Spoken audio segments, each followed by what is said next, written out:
Ya, pemirsa masih di Market Review dan kita masih membahas mendorong daya beli masyarakat di kuartal ketiga. Dan kita masih berbincang bersama dengan Bapak Roy Mande, Ketua Asosiasi Pengusaha Retail Indonesia. Pak Roy masih bergabung bersama kami, Pak. Ya.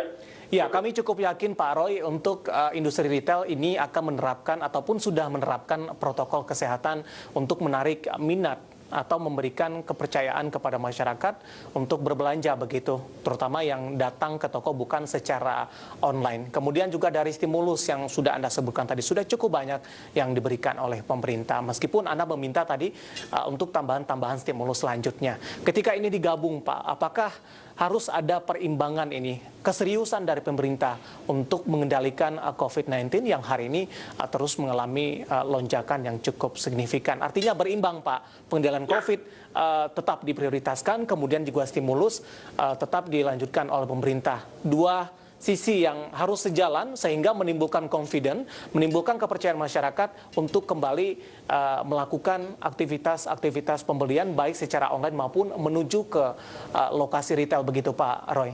Ya, betul. Jadi apa yang akan dilakukan dan tentunya menjadi semangat kita bersama, tidak hanya pemerintah tapi juga pelaku usaha, dan ini perlu disejajarkan sampai kepada masyarakat, tidak hanya di kota tapi juga daerah. Yang pertama adalah put people safety first. Ya, ini yang menjadi utama dan terutama. Kita semua harus punya pemahaman yang sama. Kita tidak ingin jadi gelombang kedua, karena kalau gelombang kedua ada skenario ekonomi pasti akan drop ya, karena memang situasi ini juga yang terjadi di berbagai negara. Ya, put the people safety first. Ini yang menjadi utama dan terutama. Artinya buatlah arrangement untuk kesehatan dan keselamatan supaya memang tegas dan juga dalam upaya peningkatan disiplin. Disiplin jadi kata kunci, ya. Ya, disiplin mau tidak mau harus dengan tegas. Karena kalau dengan himbauan tentunya tidak akan membentuk disiplin. Nah, yang kedua adalah reshape strategi to maintain business continuity. Nah, ini harus bersama-sama. Artinya strategi untuk bagaimana supaya bisnis dapat berkelanjutan, klaster-klaster mana yang tercipta adanya COVID, tapi mana yang tidak, harus dibedakan. Mana yang sudah menerapkan protokol seperti kami di retail dan juga sebagai pemenuhan kebutuhan pokok dan sehari-hari, ini harus diproteksi, dilindungi untuk tetap buka, tetap beroperasi. Nah, kalau yang cepat klaster, ya ini harus diperbaiki, ya harus di-maintain. Sehingga apa? Bisnis continuity-nya tetap berjalan. Ini dari sisi kami. Kemudian build resilience and prepare for recovery. Artinya kita ini seperti pegas lah. Ya, resilience itu berbicara artinya kita seperti pegas lah bahasa umumnya. Kita bisa gampang untuk dimodifikasi, gampang untuk diatur, gampang untuk berubah dan lain sebagainya. Jangan kaku, jangan sulit. Masalah-masalah internal juga dalam penyaluran dana, ya kita tahu memang ada mekanisme, ada struktur dan macam-macam. Tapi kita saatnya harus masuk ke dalam world resilience. Jadi dunia atau Indonesia yang seperti pegas, ya kita fleksibel. Supaya apa? Supaya memang ini bisa berjalan sesuai dengan harapan.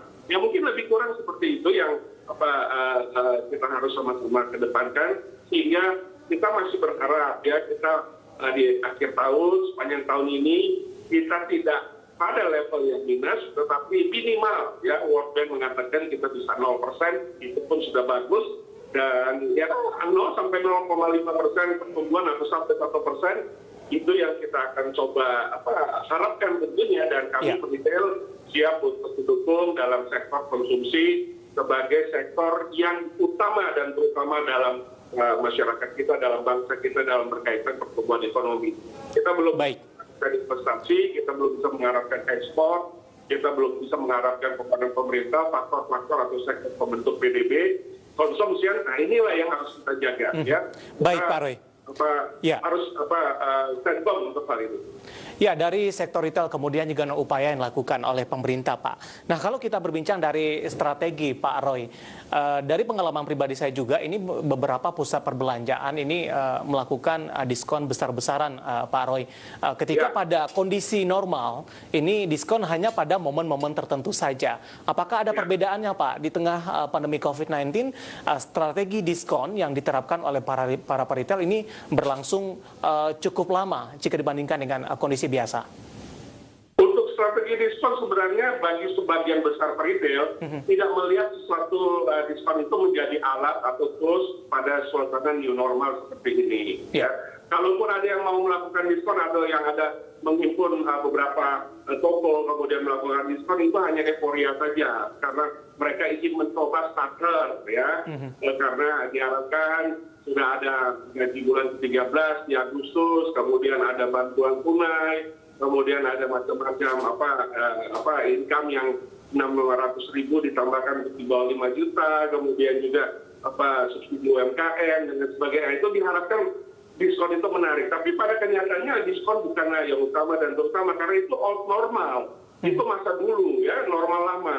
Yang sekarang ke depan itu adalah how to engage the customer, how to engage the society. Bagaimana kita one to one, ya, sellingnya, one to one servicesnya, ya. Level servicenya itu adalah secara exclusively. Makanya sekarang sangat berkembang yang namanya pola-pola tidak hanya sekedar diskon, tapi penawaran WhatsApp marketing, Instagram marketing, Facebook marketing, door-to-door marketing, ya, dan delivery on services atau pemesanan dengan teknologi atau aplikasi dan lain sebagainya. Ini yang kita akan build, dan sekarang ini sebagian besar sudah mulai membuat itu karena kita mulai merasakan diskon bukan satu-satunya.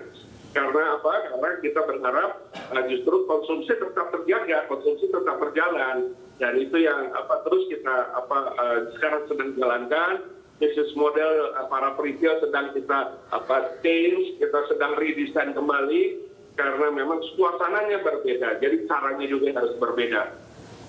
Baik, Pak Roy, dengan sisa waktu di kuartal ketiga, Pak Roy, paling tidak hanya sekitar beberapa bulan ke depan begitu sampai dengan September.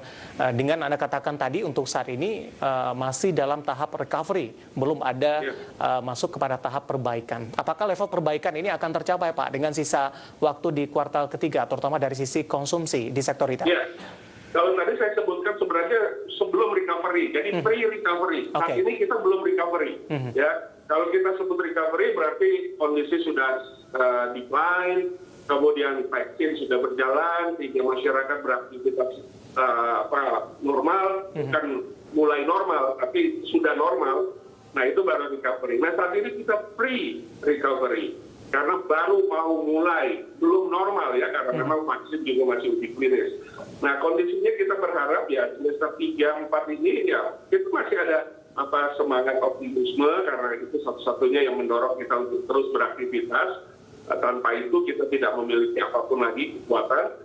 Jadi kita dengan semangat optimisme melihat saat ini bagaimana kita supaya mengikuti proses perubahan ini dengan meredesain pola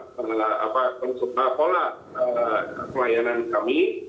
Dan terus kita mendorong juga pemerintah dalam berbagai kesempatan untuk terus menggarisbawahi yang namanya bantuan tunai ataupun juga subsidi ataupun juga realisasi terhadap dana-dana alokasi yang terus ditingkatkan.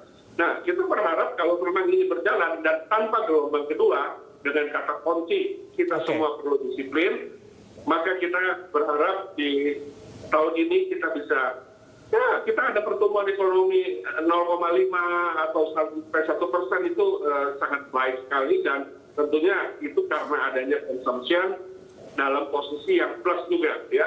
Karena konsumsi lah yang membentuk pertumbuhan ekonomi tersebut. Jadi kalau konsumsinya bisa 1%, ya diharapkan pertumbuhan ekonominya bisa 0,2, 0,5%. Itu tentu sangat kita butuhkan untuk kita terus melanjutkan ekonomi yang diharapkan dalam suasana pandemik ini sampai vaksin dapat dipakai dipergunakan. Baik, Pak Roy, menarik kita akan jeda kembali terlebih dahulu. Di segmen selanjutnya Pak, nanti kita akan coba bahas ini dengan skenario tadi yang Anda sebutkan tanpa ada gelombang kedua dan pemerintah terus agresif menyalurkan stimulus begitu. Nah, bagaimana juga target dari Aprindo, terutama dari pertumbuhan industri retail, mengingat perkembangan sampai sejauh ini, terutama sampai dengan akhir tahun 2020. Kita akan jeda terlebih dahulu dan pemirsa tetap bersama kami. Market Review akan segera kembali sesaat lagi.